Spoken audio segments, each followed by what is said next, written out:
Alright friends, welcome back to 5th capsule. This is News in Focus, and here we are going to deliberate on the Prime Minister's visit to Vietnam and discussions with Xi Jinping on the sidelines of G20 Summit, and at the same time visit to Lavopedia to participate in Asean-India Summit as well as East Asia Summit. So the first one is PM's visit to Vietnam.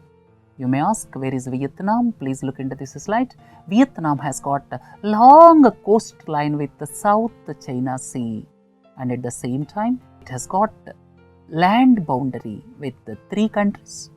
The longest land boundary is with Lavopedia, and 2 more countries, that is China and Cambodia, have got borders with Vietnam, and it has got a long coastline with the South China Sea. So one side South China Sea, and on the other side land boundary, especially towards the western side, it is Cambodia, Lavopedia, and on the northern side it is China. So these are the physical features of Vietnam. Capital is Hanoi, and Vietnam is one of the CLMV countries.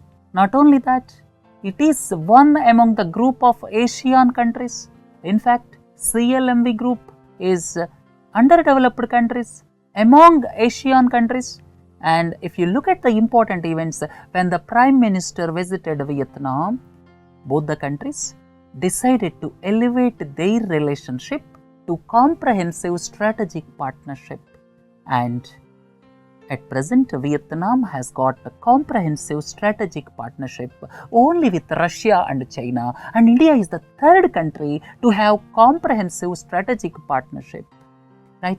Second important point is, overall 12 agreements or MOUs were signed, which include IT, space, then double taxation. Most important is construction of offshore patrol boats.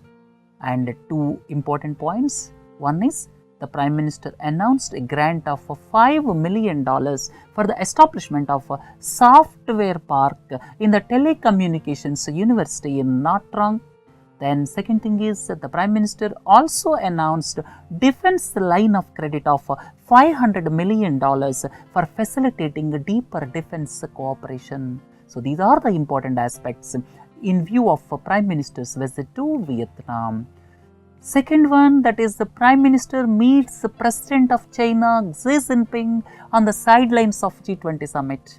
All of you are well aware, the Prime Minister went to Hangzhou, China to participate in G20 Summit, and on the sidelines of this summit, discussions were held between our Prime Minister and President of China, Xi Jinping, and important issues raised by India.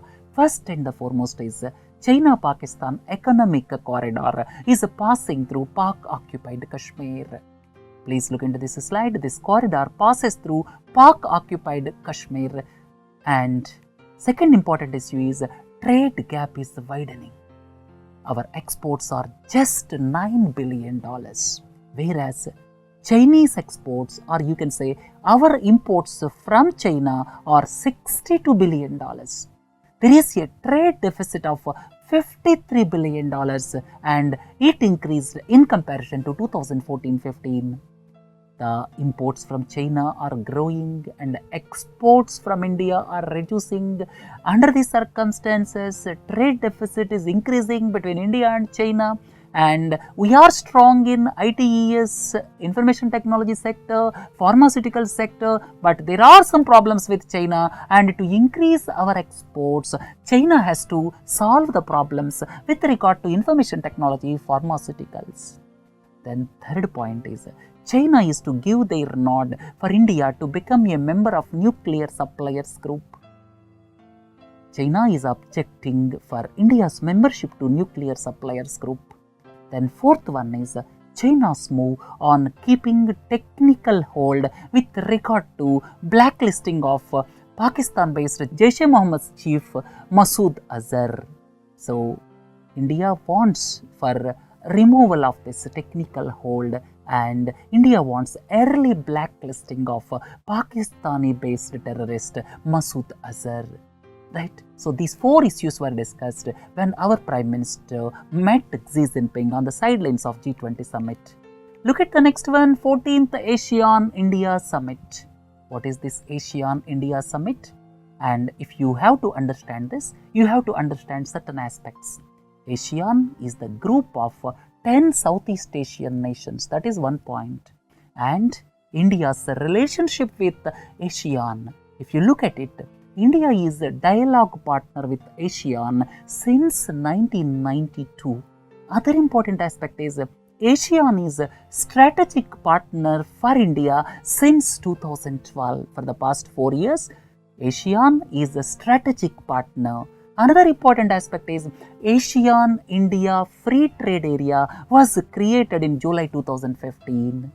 So, under these circumstances, Asean-India Summit assumed significance. In fact, to have more interaction with ASEAN countries, that means to deepen cooperation and coordination between India and ASEAN as a group.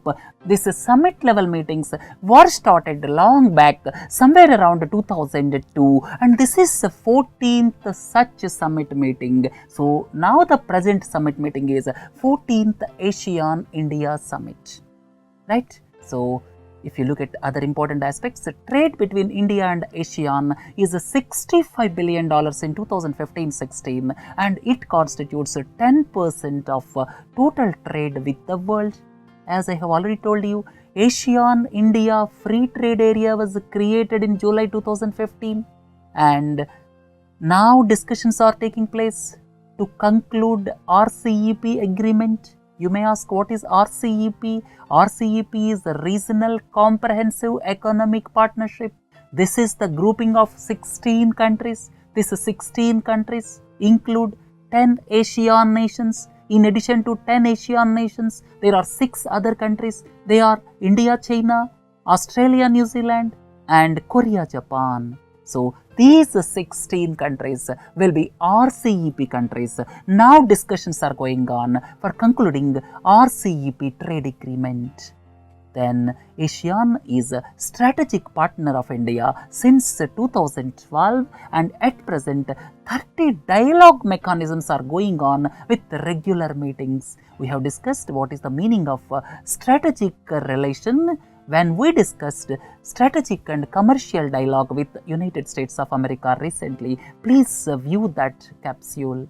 And if you look at other aspects, the 3 pillars where predominantly discussions takes place include politico-security, that means security of the region as a whole is very important.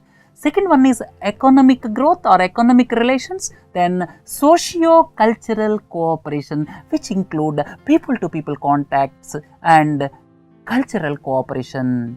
Then during the 12th Asean-India Summit, our Prime Minister enunciated Act East policy, and incidentally next year, that means in the year 2017, we will be celebrating 25 years of dialogue partnership with ASEAN, 15 years of summit level interactions, and 5 years of strategic partnership.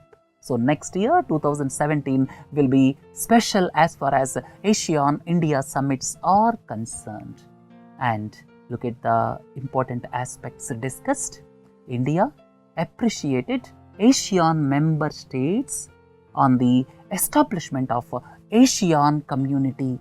Last year, it was decided by ASEAN to establish ASEAN community, and India reiterated support for ASEAN's efforts to realize ASEAN community vision by 2025.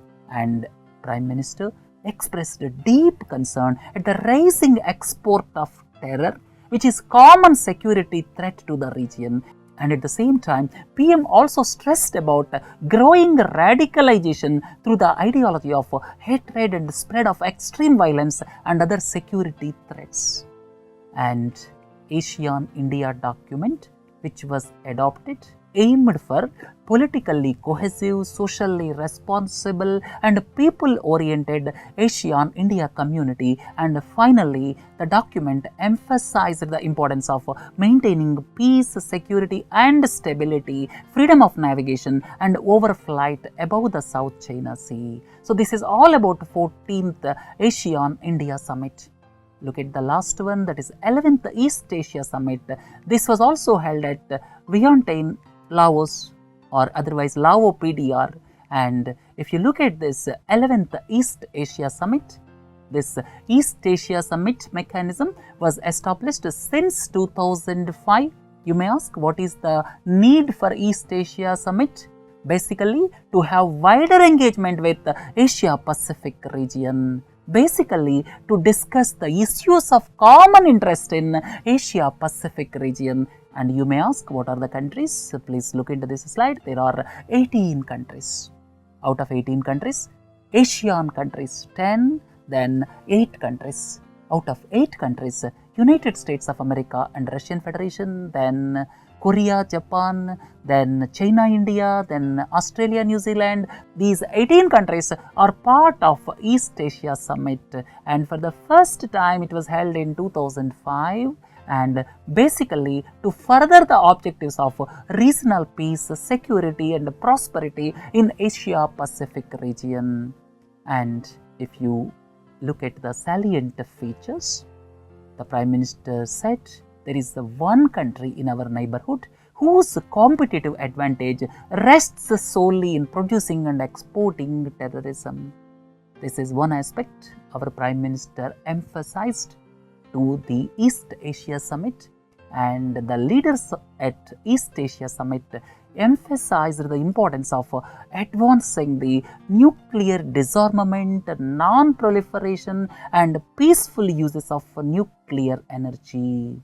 And at the same time, the East Asia Summit emphasized the importance of infrastructure development. This is very much essential if you look at trade, investment and service competitiveness in Asia Pacific region. And another important aspect is timely implementation of Asian connectivity in all the 3 pillars. One is the physical connectivity, second one is institutional connectivity, third one is people-to-people connectivity. So, if someone talks about the East Asia Summit, basically it was established in 2005 to discuss the issues of common interest so as to have wider engagement with Asia Pacific region.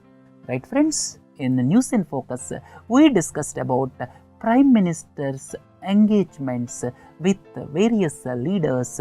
Not only that, Prime Minister's engagement in East Asia Summit as well as Asean-India Summit, which were held recently in Vientiane, Lao PDR. Right, with this, let us conclude the News in Focus. Please do join for Read Between the Lines. Have a nice day. Thank you.